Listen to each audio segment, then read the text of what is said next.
Era digital adalah keniscayaan kawan muda. Dari gadget yang kita genggam, segala hal bisa dengan mudah kita akses. Mulai dari informasi global, transportasi publik, kuliner, fashion, perbankan, hingga dunia usaha. Dengan kemajuan teknologi saat ini, tentu kita sebagai pengguna selain sudah menjadi gaya hidup, kita harus cermat mengaplikasikannya, serta bijak dalam memanfaatkannya. Nah, untuk tahu lebih dalam soal itu, Manajemen Lifestyle TikTok Shop Indonesia Muhammad Rezal Komando yang akrab disapa Ando telah hadir di Rumah Indonesia Maju. Selamat datang di Rumah Indonesia Maju. Halo Bang Ando. Halo. Makasih sudah mampir-mampir ke Rumah Indonesia Maju. Gimana nih kabarnya Bang Ando? Alhamdulillah baik. Baik. Sekarang kesibukan sehari-hari ini apa nih? Masih datang ke kantor setiap hari. Masih datang ke Dari kantor. Senin sampai Sabtu dari Senin sampai Jumat Sabtunya masih ngajar kadang-kadang. Oh ngajar, oke. Oh iya nih Bang, gue nih kan penasaran nih sama yang namanya keranjang kuning tuh ya. Iya. Jangan lupa ya keranjang kuning gitu. Jangan lupa keranjang kuning. Kelanjutannya itu gimana jadinya Bang? Oke, ya sejak beberapa minggu yang lalu keranjang kuning udah dinyatakan nggak boleh ya di TikTok Shop. Ya. Jadi ada regulasi pemerintah yang meniadakan keranjang kuning yang akhirnya kita ikutin dong. Oke. Kita tertib ya. Kita tertib peraturan. Akhirnya kita saat ini lagi coba develop platform baru yang nantinya akan terpisah dengan sosial media. Oh begitu, oke. Sambil paralel kita juga lagi urus legal entity-nya di TikTok sendiri. Ya semoga lancar lah ya Bang ya. Amin. Bang gimana nih pandangan lu soal dunia digital saat ini nih di Indonesia? Pertumbuhannya itu seperti apa sih Bang sekarang? Oke, dunia digital di Indonesia ya. Kalau gue sih ngeliat beberapa tahun terakhir ini keren banget lah ya. Artinya keren banget, anak muda kita baik Gen Z, millennials bahkan sampai yang baby boomers pun ikut terlibat di dalamnya. Tapi yang paling mencolok mata itu di 2 tahun terakhir. Jadi ada pertumbuhan industri kreator, khususnya konten kreator. Semenjak adanya platform sosial media yang berbasis video pendek itu tumbuh hampir 3 kali lipat. Bahkan di beberapa platform yang berbasis video pendek itu ada yang lebih sampai 3 kali lipat dan disupport dengan beberapa brand termasuk brand global dan lokal.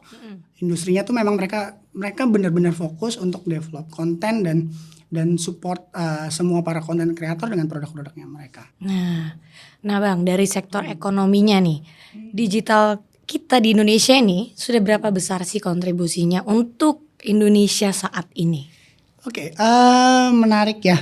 Kalau kita ngelihat angka sama data pertumbuhan ekonomi digital khususnya di Asia Tenggara ya. Di Asia Tenggara tuh proyeksinya di tahun 2025 dari data terakhir yang saya cek itu Indonesia harusnya bisa mengkontribusi 40% dari negara-negara di Asia Tenggara. Wow. Dan nomor 1 ekonomi digital di Indonesia itu disupport dari e-commerce. Iya. Nomor 1-nya e-commerce, nomor 2-nya itu transport sama food. Jadi di bawah itu baru disupport sama media dan lain-lain.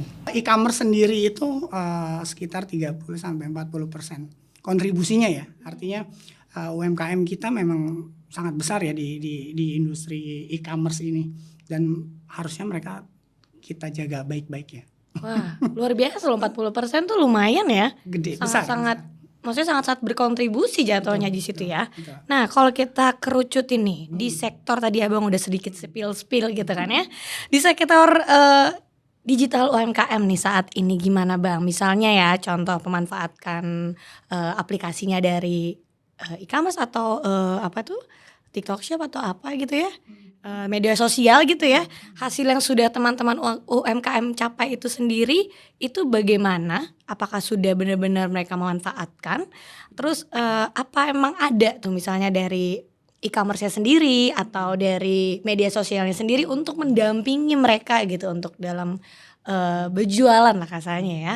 Iya, menarik sih kalau dilihat terakhir-terakhir ini ya, karena Kalau saya pribadi sih sebenarnya sudah dari 4-5 tahun terakhir memang cukup dekat dengan UMKM. Karena kebetulan industri yang saya bidangin tuh e-commerce dan social commerce terakhir. Yeah. Jadi ketika mereka kenal dengan e-commerce itu sangat terbantu satu dari sisi penjualan. Nah kalau melihat dan berkaca lagi dari sebenarnya ada berapa banyak sih jumlah UMKM atau usaha kecil ini yang udah melek sama yang namanya platform-platform digital yang bantu mereka jualan. Itu sebenarnya secara data kasar ada sekitar lebih dari 5 juta UMKM yang sudah bergabung di platform berjualan ini, termasuk TikTok, Shopee, dan Tokopedia serta lainnya. Banyak juga ya, sangat-sangat terbantu dong berarti ya UMKM Indonesia ini sebenarnya. Tapi masih banyak UMKM yang belum join di sana. Oke. Gitu. Nah, gue pengen tahu juga nih Bang, masalah UMKM berarti kan dia sangat-sangat terbantu dengan adanya e-commerce ataupun media sosial itu. Nah, kalau tadi yang disebutin Abang bilang ada beberapa juga mungkin dan banyak yang belum bergabung bersama e-commerce dan medsos atau media e-commerce yang lain, itu bagaimana sih caranya mereka tuh bisa oke gue akan bergabung deh UMKM gue, misalnya gue baru buat, gue mau bergabung di situ gitu kan, itu kan sangat membantu lumayan kan? Sebenarnya sih kalau door to door ya, dari yang gue temuin ya, maksudnya dari yang gue temuin setiap UMKM mereka yang belum bergabung, intinya mereka udah aware, awarenessnya itu udah ada. Cuma permasalahannya mereka mau mulai apa enggak? Gitu, mereka mau mulai apa enggak? Setelah mulai, sebenarnya ada satu tambahan lagi, mereka mau konsisten apa enggak? Nah, kuncinya di 3 poin ini, mulai, konsisten, sama berkesinambungan lah nantinya. Nah ini harusnya sih sebagai platform e-commerce dan sebagai platform digital yang memang nantinya akan mensupport mereka, mereka punya program-program yang harusnya pemerintah juga dukung. Gitu. Nah, oh iya Bang, beberapa waktu lalu nih calon wapres Pak Prabowo Mas Gibran nih sempat menyampaikan sejumlah nih program mereka ya. Salah satunya itu adalah dana bantuan untuk startup milenial. Kalau Bang Ando sendiri nih tangkap hal itu tuh seperti apa? Mengapa ada kayak penekanan di milenial lah, entah di Gen Z mungkin ya? Itu menurut Bang Ando tuh gimana? Ini menarik banget sih sebenarnya, apalagi sebagai salah satu jargonnya kampanye pasangan ini ya. Satu, UMKM ini harus punya wadah dan harus disupport, supaya tingkat keberhasilannya secara presentasi bagus gitu loh.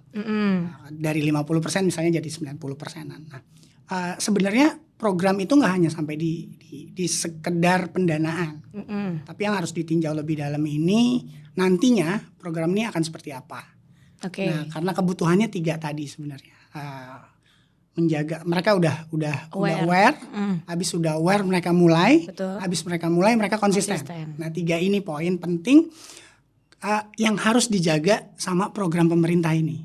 Jadi bukan sekedar ngasih duit atau bukan sekedar ngasih pendanaan. Lu kalian butuh dana berapa misalnya sekian ratus juta gitu, tapi nggak selesai sampai di situ sebenarnya gitu.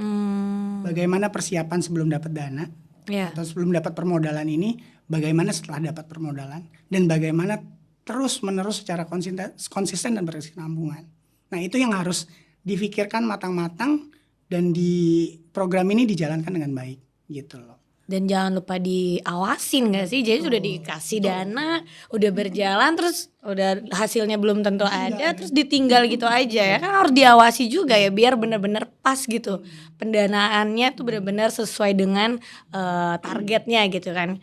Nah bicara soal startup nih, menurut Bang Ando, hal apa sih yang masih kurang dan perlu ada pengembangan nih? Atau masih perlu dikuatkan lagi gitu?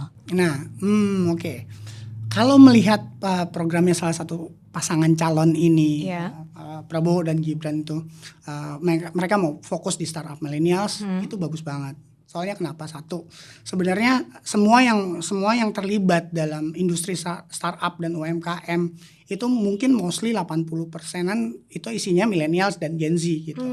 Cuma mereka memang masih butuh advice beberapa generasi di atasnya. Nah, at least gini, kalau program ini mau dilaksanakan, ya tadi yang masih kurang itu program pendampingan. Jadi artinya sebelum mereka dapat ini harus ada proses inkubasi. Jadi Mubas itu bagaimana mempersiapkan mereka untuk masuk ke dunia yang lebih besar lagi. Betul. Gitu, masuk ke dunia yang lebih besar lagi karena di sana ada persaingan yang lebih ketat kan. Ya, betul. Gitu. Nah, itu harus dijaga gimana caranya program dibuat supaya mereka terus berpikir kreatif sehingga nggak frustasi gitu loh. Oke. Sekarang udah mulai nyemplung terus nggak bisa berenangnya terbatas gitu loh di lautan, sementara lautannya luas banget ya. gitu. Bisa tenggelam. Karena terlalu luas Iya, ya. betul. Tenggelam habis itu karena apa? Nggak diawasin. Nggak diawasin, nggak ada yang nolong. Nggak ada yang gitu. nolong ya. Nah, tadi kan menurut Bang Ando sendiri berarti yang perlu dikuatkan adalah pendampingan itu sendiri.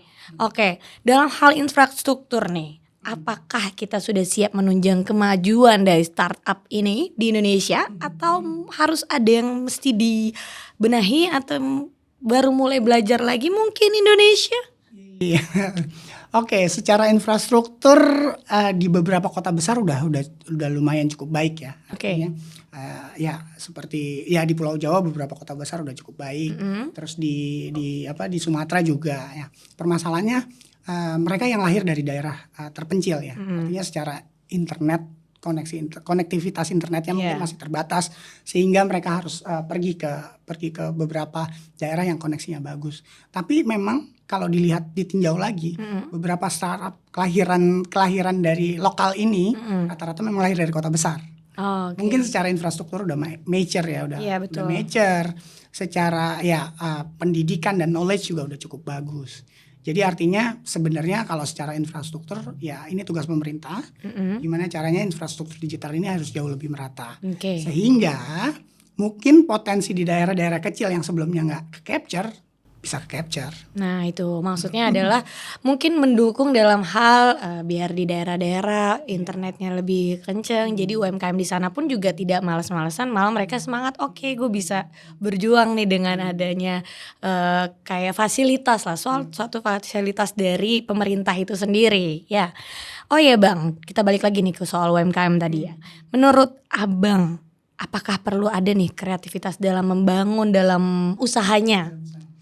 Terus misalnya nih contoh kayak adanya giveaway mungkin ya, atau bukan giveaway ya, kalau giveaway itu lebih ke influencer ya, lebih kayak gift gitu atau potongan harga, diskon terus atau mungkin dalam pengemasan supaya orang tuh bisa tertarik gitu untuk membeli UMKM-nya mereka gitu ya.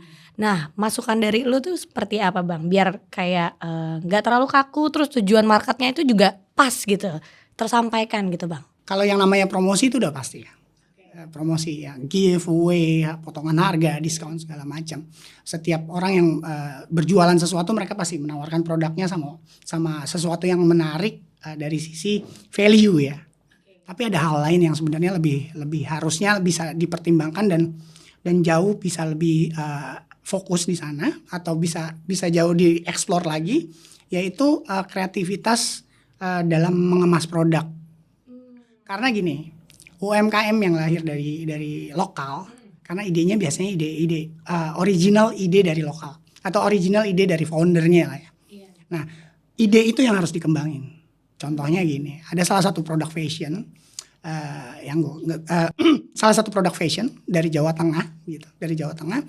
Mereka 2 tahun terakhir gue lihat pribadi booming.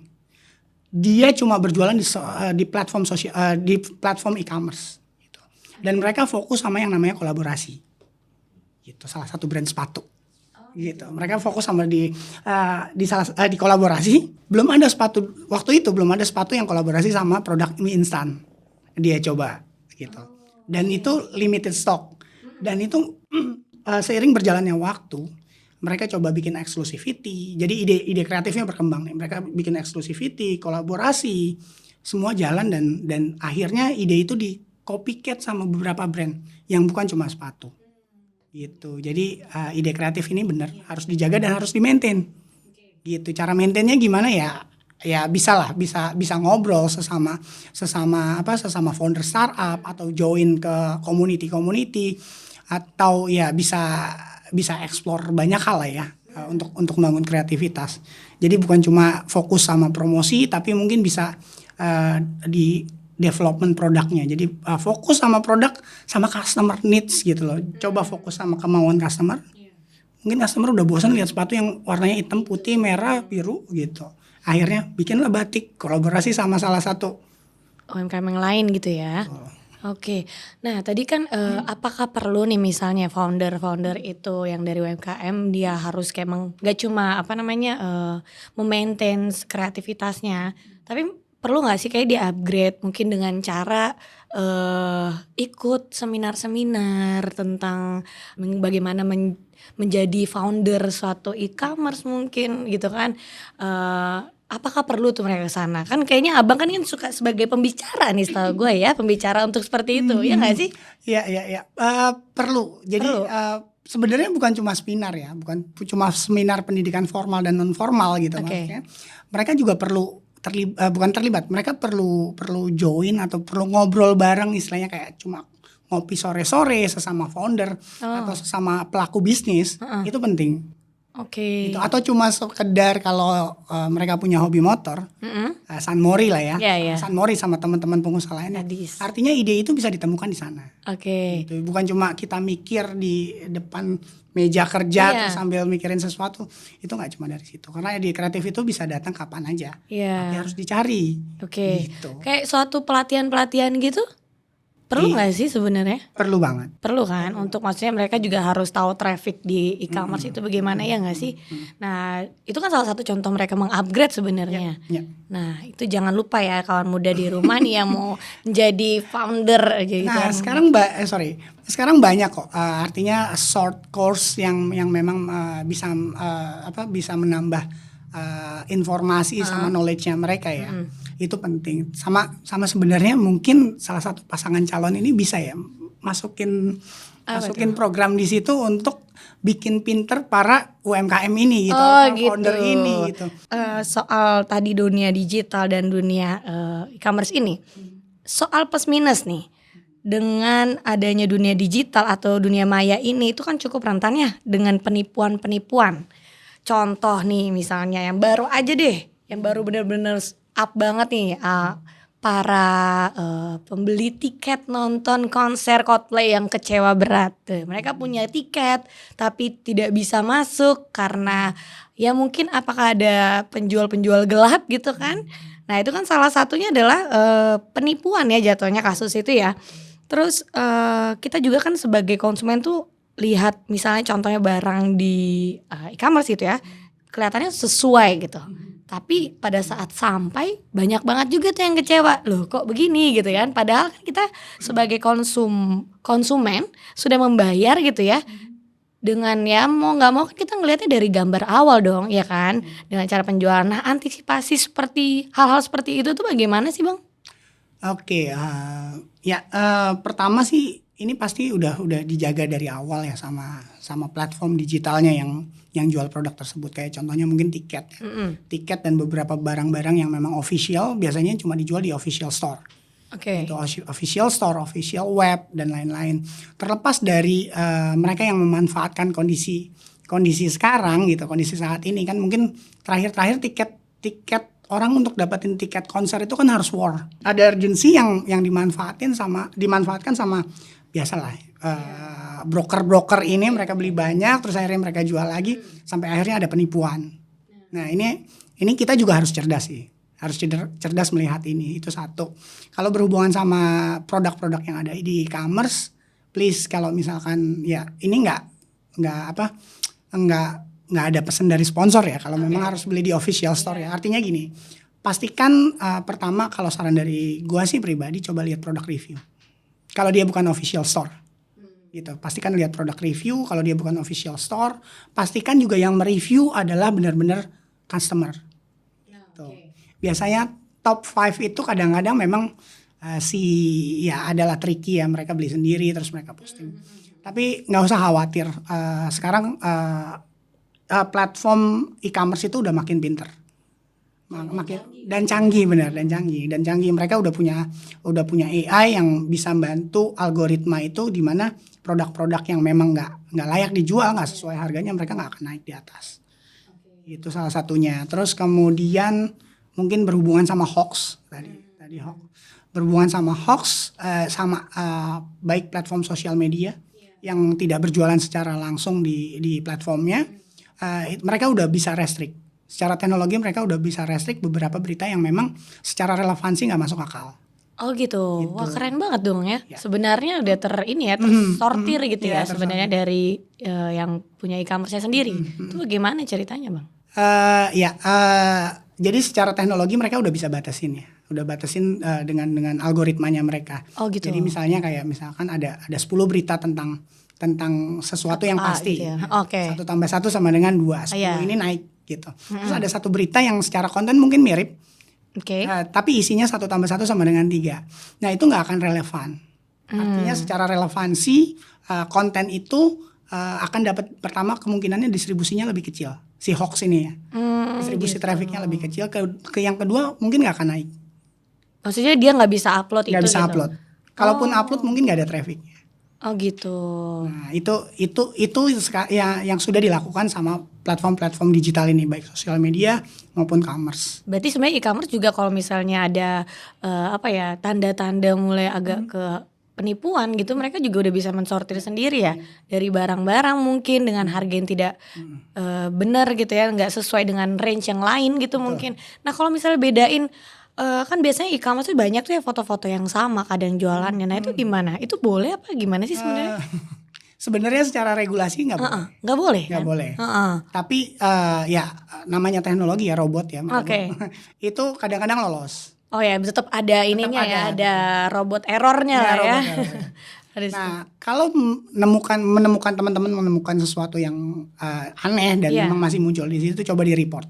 Oke. Karena based on report itu biasanya ada beberapa konten ini di report gitu, baik produk yang dijual ataupun konten biasa. Beberapa report yang masuk kalau relevan pasti akan ke take down secara otomatis atas Oke. report tadi.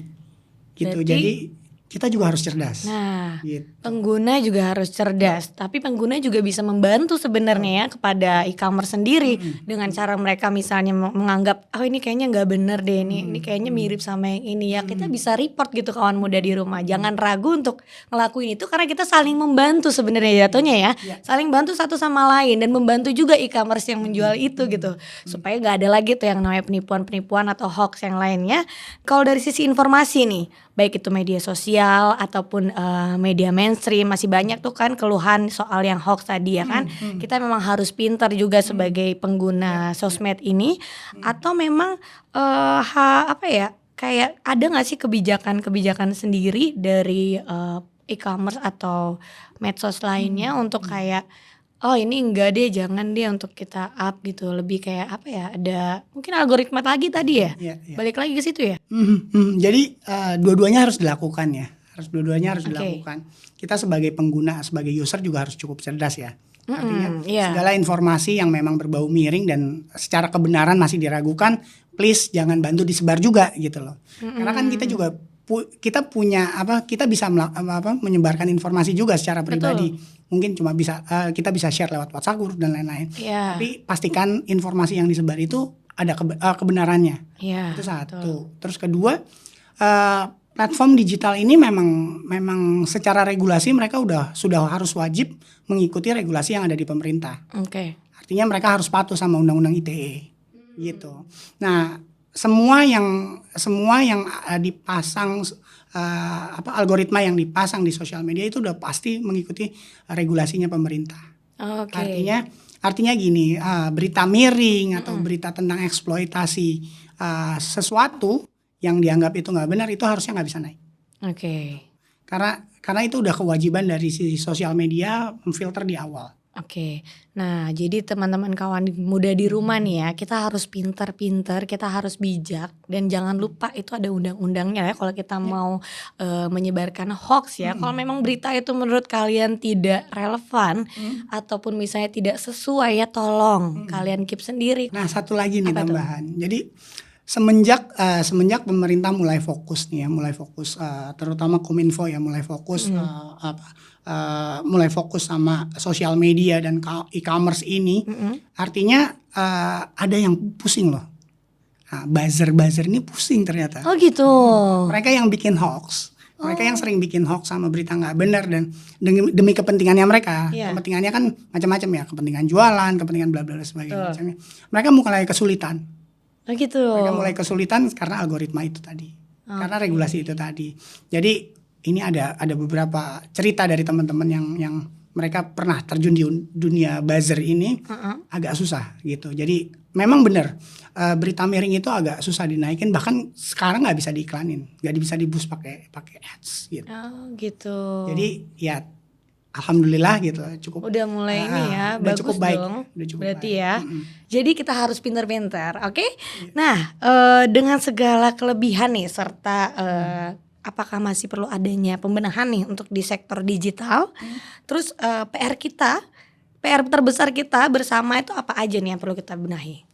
Oke, mungkin lebih tepatnya improvement ya. Kalau pembenahan pasti banyak kurangnya. Tapi kita harus bertumbuh terus ya. Artinya bertumbuh terus, semakin disempurnakan lah ya. Iya. Improvement harus tetap. Terus secara infrastruktur harusnya kita dengan marketnya kita yang besar, harusnya pemerintah bisa lebih aware mengenai infrastruktur. Oke. Dengan programnya Kominfo terakhir kemarin itu cukup baik sih. Maksudnya gue pribadi ngelihat, oh ternyata setelah kasus BTS ini Menteri Kominfo yang baru ini cukup agresif ya untuk menangani masalah ini, sehingga ya infrastruktur kita terkait masalah koneksi internet di daerah-daerah akan jauh lebih terbantu sih. Ya semoga ya makin ke depan lagi makin baik lagi ya, jangan coba terbantu tapi lebih makin baik lagi dan banyak UMKM yang bisa Terbantu. terjun di dunia digital juga Banyak ya. yang belanja. Dan jangan lupa Banyak banyak yang yang belanja. belanja kawan muda Banyak di yang rumah ya. belanja. Dan pinter-pinter jangan asal main pilih keranjang aja ya. Terus habis itu di check out ternyata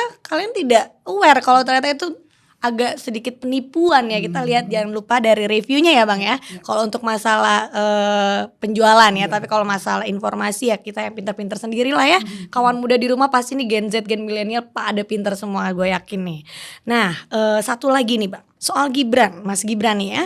Dengan program dana startup itu gimana ya biar nantinya itu bisa tersalurkan dengan baik? Kalau menurut Bang Ando gimana caranya? Sebenarnya pemerintah nggak bisa jalan sendiri ya. Artinya program ini nggak bisa cuma setelah dicanangkan sama calon wakil presiden, calon. terus kemudian dijalankan. Artinya bukan cuma pemerintah yang harus jalan sendiri. Iya. Gitu. Artinya pemerintah juga bisa kolaborasi atau align sama beberapa bukan cuma pemerintah, artinya baik swasta maupun non swasta gitu loh. Artinya ini berhubungan sama pendampingan tadi.